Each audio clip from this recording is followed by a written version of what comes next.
Welcome to This Week in Gaming, the show where I talk about all the news that I covered this week in gaming, in case you missed it. Let's talk about it. So starting with Roblox news, there was a petition that was signed to try to get the CEO fired. So Roblox is getting a lot of heat, and people started a petition to try to get the CEO fired. And the petition reached over 100,000 signatures to try to get this guy fired. Obviously nothing's gonna happen, but it's a real big middle finger to this guy, showing him that people aren't happy. And then Nintendo had a 45-minute direct for Kirby Air Riders. Kirby Air Riders is the next Switch 2 game coming out, and Nintendo decided to have a direct like they do with most of their games, but it was 45 minutes long. And overall, it could have just been reduced to like a 5-minute thing. It basically boiled down to saying that it's a lot like Mario Kart World, you have extra characters, and now you can use 2 buttons instead of 1. And Gamescom was also this week, and the open ceremonies weren't that exciting. Gamescom is an event that people look forward to because they find out about brand new games. Huge game announcements are dropped at these events, and this time there wasn't much. It basically amounted to just expanding on information about games that we already knew about. The 2 biggest announcements being that there's a new Black Myth game and there's a new Lego Batman game, which seems to be more like an Arkham series game, which has people really excited. Xbox had their presentation, and they talked about the Xbox Ally X. The Xbox Ally X is Xbox's new handheld, which is basically just an ROG Ally X. They announced that it has all the same specs except for a better CPU, and it's going to be launched in October, but they didn't give a price, probably because they're not confident in it. Then Sony announced that they're raising their prices. Gaming is getting more and more expensive because of everything happening in the world. Nintendo raised their prices, and Xbox raised their prices, and now Sony announced the same thing. And the new prices are already in effect. Consoles are basically an extra $50 now. And then it turns out that Elden Ring runs terribly on the Switch 2. At Gamescom, you could try a bunch of games, and Elden Ring was one of them, but there was a big problem because you weren't allowed to film it. And the reason is it runs terribly on the Switch 2. In handheld mode, it reaches down to the teens when it comes to frame rate, and in dock mode, it runs a little bit better, but it's still not good. But there was some footage from Fan Expo that shows that it wasn't quite as bad as people were making it out to be, but we can't really tell because we don't know the camera settings. Then there were rumors that Code Veronica and Resident Evil 0 are the next Capcom games being made. Capcom seems to have a pattern. They're releasing a brand new game and a remake of an old one, and it seems like the next 2 that are going to be remade are Code Veronica and 0. And according to the leak, the same team that worked on Resident Evil 2 and 4 are also working on Code Veronica, so it should be a really good game. And then Silksong finally got a release date. The Gamescom opening showed us that Silksong is still coming this year, but later on they were going to give us a release date. Then a few days later, they released a trailer that showed it's going to be released on September 4th.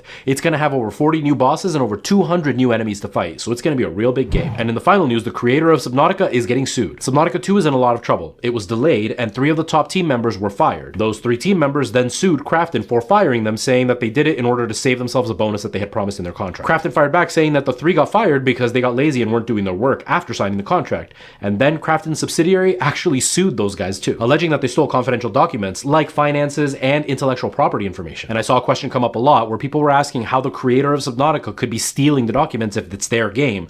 But the thing is that he sold the rights to Subnautica to Krafton, and then he stole the documents from Krafton, not his own documents. And that was everything I covered this week in gaming. If you want to find out more details, you can check out the videos where I go more in depth. And if you want to find out more about gaming news, fun facts, and history, make sure you hit that follow button. I'll see you next time.